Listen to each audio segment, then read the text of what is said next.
আসসালামু আলাইকুম রহমতুল্লাহ বরকাত। এই যে আমাদের সামনে আমাদের ছাদ, এই যে সাইডে এলো আমাদের কাকাতো ভাইদের ছাদ। ওরা এই জায়গায় এই যে কবুতরের রুম, এই জায়গায় এই যে ওরা কবুতর পালে আর মুরগি পালে। এই যে দেখতেছেন আপনারা অনেকগুলি কবুতর, এই যে মুরগি, তারপরে যে আশেপাশে অনেক কবুতর। আর এই যে দেখতেছেন আমরা ওই যে আমাদের মাছও আছে ওদিকে সামনে, আপনারা দেখতে পারবেন। সামনে আরও কিছু মাছ আছে ওদের, আপনাদেরকে এখন মাছ দেখাবো চলেন।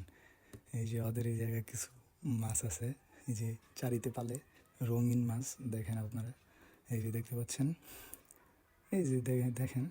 আর এই যে সাইডে কিছু ছোট ছোট পোনা মাছ আছে আর কি, এটাই আর কি ওদের। আবার ওই যে আপনাদের সামনে যে আঙ্গুর ফল গাছ, যে সাইডে ড্রাগন ফল গাছ, তারপরে আবার মনে করেন ওই যে ওই পাশে আবার পেয়ারা গাছ আছে, আবার ওই যে মালটা গাছগুলো আছে, এটাই আর কি। আর এই যে ওদের ওই যে আরও অনেক গাছ আছে এদিকে, এই যে তারপর আবার এই যে কাপড় চোপড় লাগিয়ে রাখছে, এদিকে ভালো লাগতেছে না। এইটাই আর কি, ওই যে মনে করেন যে বিকেলে আসলাম, আপনাদের সাথে ভিডিওটা শেয়ার করলাম, এটাই। আর আজকের ওই যে ওয়েদারটা কিন্তু অনেক মারাত্মক একটা ওয়েদার। সালামু আলাইকুম।